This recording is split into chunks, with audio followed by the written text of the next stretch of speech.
Hello and welcome to my channel. म चाहिँ ready भएर आयुषलाई लिनको लागि स्कुलतर्फ लागेँ। आज चाहिँ हामी सुरुमा सागा जाने, त्यस पछाडि ट्राउट माछा खान जाने भन्ने प्लान छ। Let's see what happens.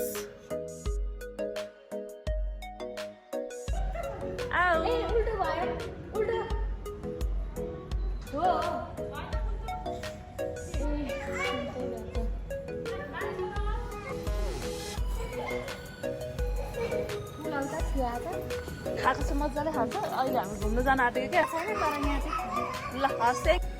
Hello and नमस्ते गाइज। अहिले चाहिँ हामी एकदमै छिटो प्लान गरेर सागा जाने कि भन्ने सोच्दैछौँ। रेडी भइसक्यौँ। आयुषलाई पनि स्कुलबाट लिएर आएँ मैले। ल अब चाहिँ हामी जाऊँ है त। ओके गाइज, हामी चाहिँ अब हो र ल गुड गुड।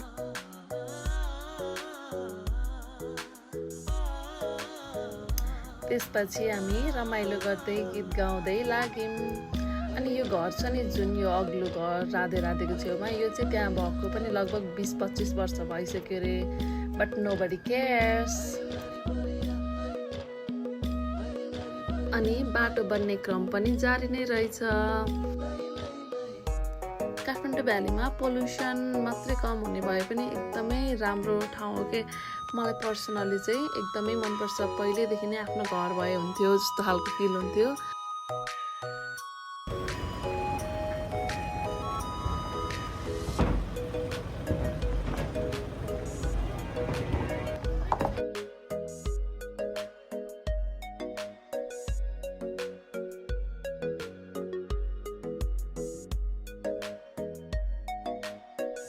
त्यसपछि हामी आइपुग्यौँ सागामा। अनि त्यहाँनिर पर इन्डिभिजुअल 100 रुपियाँको टिकट काटेर हामी चाहिँ यो रिजोर्टको बाटो हुँदै भित्र गयौँ।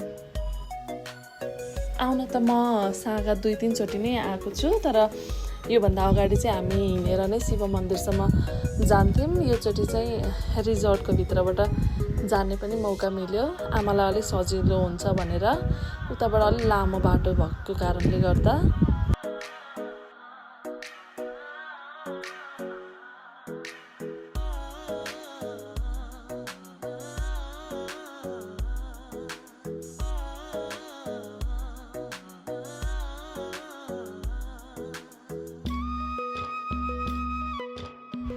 अनि हामी फाइनल्ली आइपुग्यौँ शिवको ठुलो मूर्ति भएको ठाउँ।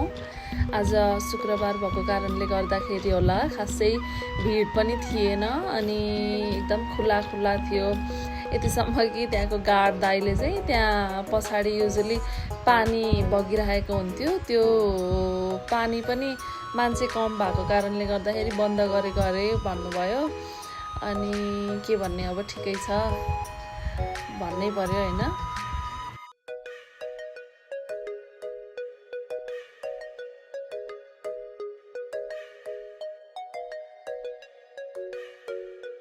अनि म पनि यसो फोटो खिचिहालौँ न त भनेर फोटो खिच्न गएको।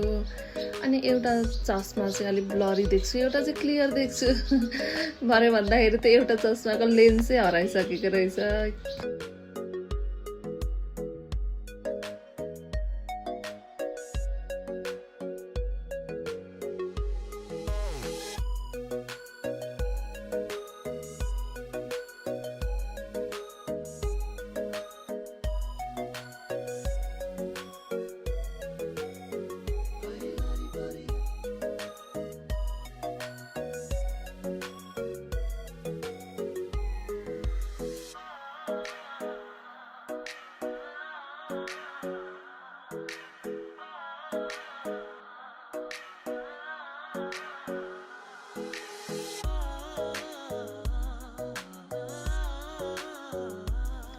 आज चाहिँ हाम्रो पुन्टु 6 मन्थ पनि कम्प्लिट भएको दिन हो।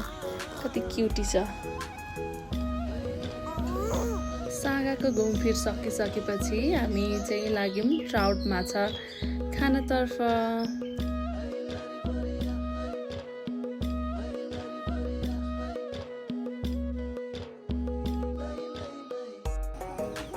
गाइज अब चाहिँ हामी जाँदैछौँ ट्राउट माछा खानलाई जङ्गल ट्राउट एन्ड रिजोर्टमा।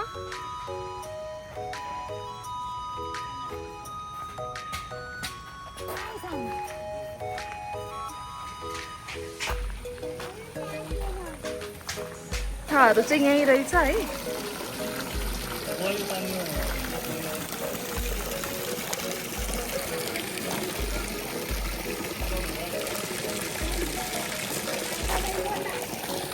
ल हिँड आएँ माछा खान।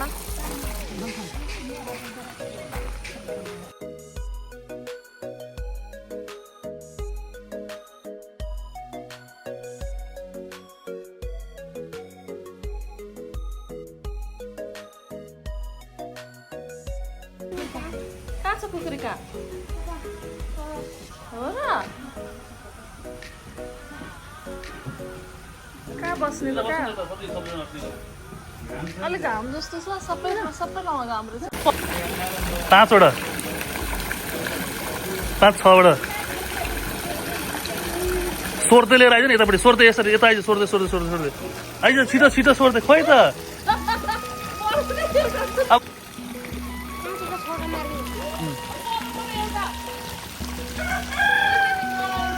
उता हाल बाल्टी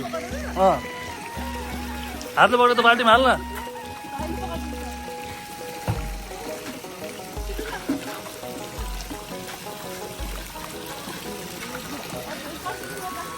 त्यसपछि हामीले आफैले पोखरीबाट माछा झिकेर भाइलाई दियौँ बनाउनको लागि।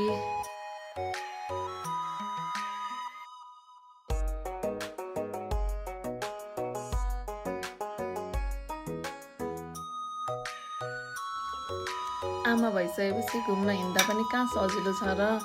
सुरुमा आफूले खानुभन्दा अगाडि बच्चालाई खुवाएर मात्र खान मन लाग्छ। सो मैले त्यहीँनिरबाट आँप किनेर त्यसको प्युरे बनाएर सानो बाबुलाई खुवाएँ।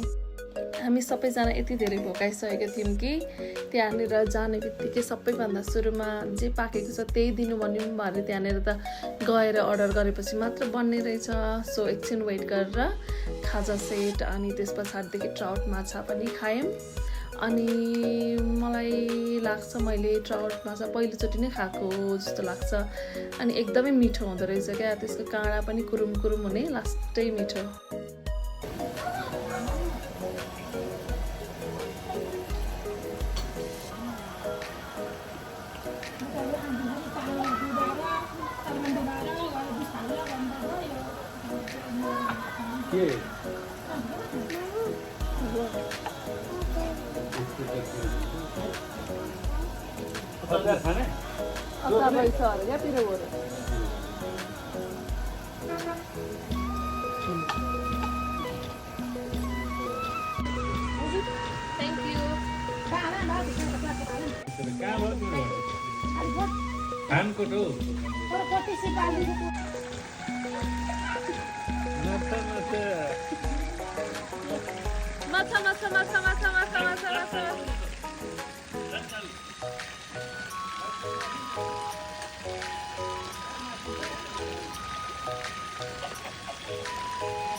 गाइस हामी चाहिँ ट्राउट माछा इन्जोय गरिसक्यौँ है।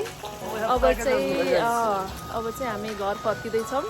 त्यो प्याकेटमा भएको थियो अनुजलाई लगिदिएको हो किनकि आज ऊ मिस भयो। एकदमै सडन प्लान भएको कारणले गर्दाखेरि